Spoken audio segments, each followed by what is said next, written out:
So I really wanted to come on first so I could help seat you, of course, but they wouldn't let me do that whatsoever. I have a home. I feel guilty. Let me say that right off the bat. You're not supporting me in any way. If you see this number, I'm clear. I just moved into the Valley because I have no reason to live. And I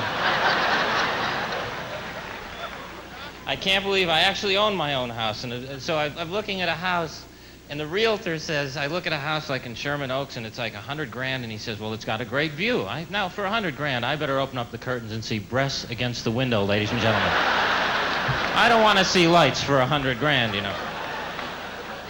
So this is a wonderful cause. As you know, I belong to a group called Sex Without Partners, and it's not a pretty story, and I met a new girl. I have many things to talk about, and I have 2.5 seconds, so, because there's like 700 guys coming on, so I'm going to go as fast as I can with this. I met a new girl at a barbecue, very pretty girl, blonde, I think. I don't know, her hair was on fire, but, yeah, and all she talked about was herself. You know those kind of girls, you know? I'm hot, I'm on fire, me, you know? Jesus Christ. Help me, put me out. Come on, could we talk about me a little bit? So I take her out, right? And those of you who have been out with me know I'm a jerk on a first date. And we go to this place, very dark, elegant, and, you know, she had a beauty mark on her cheek, and I swatted it. Oh, because, wait a minute, there was hair coming out of it. It looked like legs, you know. I said, there's something on your face, you know, and she started to bob and weave. I had to fake her with a right before I got her with a left. Because you're nervous on a first date, you know, and I'm calling her John Boy, and I'm trying to act cool. I'm ordering in French, and it's a Chinese restaurant, you know, and the waiter's going, why you talk like that? I'm going, come on, man, you know, and he looked at her and went, there's something on your face. I went, no. It's a permanent thing. Look like John Boy. So I get her out of there. All right, now, this is the good part. I get her out of there. I'm driving her home, which is when I start to wonder if there's going to be any sex and if I'm going to be involved, right? Because I hate sitting out. All right, I have a Porsche. Is it Porsche or Porsche, actually? Porsche. All right, excuse me. I had a Toyota, which is not a macho car. I went from a Toyota to a Porsche. I didn't know what a tachometer was. You know, I thought I was doing 2,500 miles an hour. I looked at him and went, Jesus. Cop stopped me. He said, you know how fast you were going? I said, 2,500 miles an hour. I can't believe it myself. It must have got away from me there. Because it is like a game show when a cop stops you, isn't it, for a speeding ticket? You know how fast you were going? 60, higher. 70, 65, 66, 67. 67 is it. What do we have for him, Bob? Here you go, pal.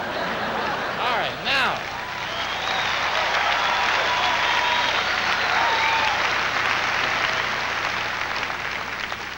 I got a jaywalking ticket, but this is the dumbest ticket of all. I'm crossing Ventura Boulevard. Cop stops me, and they have no sense of humor. The cop says, you know, you crossed in the middle of the block, and I got to give you a citation. You know, I mean, it's the dumbest thing of all. I said, well, let me have this straight. Is this going to go on my record, or can I go to walking school and have this taken off? What's the deal? If I get 3 of these, do you take my shoes? What's the deal on this thing?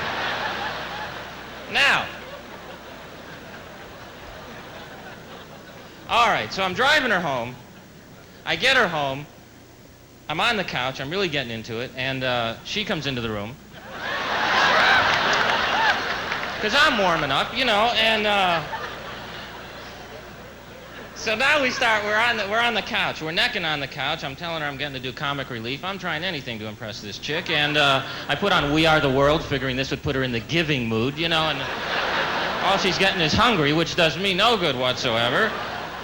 And my dog's watching, which puts a lot of pressure on you there, So now we're getting ready to have sex, and it's very awkward being a single guy with all the diseases around. You know what that is. It's to the point now I won't go to bed with a woman unless she says, all right, I'll go to bed with you. And that's pretty much where I draw the line. So all right, we get into bed because I said there's a gift under the pillow. I try anything. And we're spawning, and I call it spawning because, you know, there's a lot of flopping around and gasping for air, and somebody from Greenpeace was trying to stop me there, and it went great. I'm great in bed. I don't never fall out. I have guardrails. I have a hospital bed. You know, I have a mirror over my bed, and on it says, objects are larger than they appear. Anyway, I got got to go. Enjoy everybody else. Thanks so much. Thank you.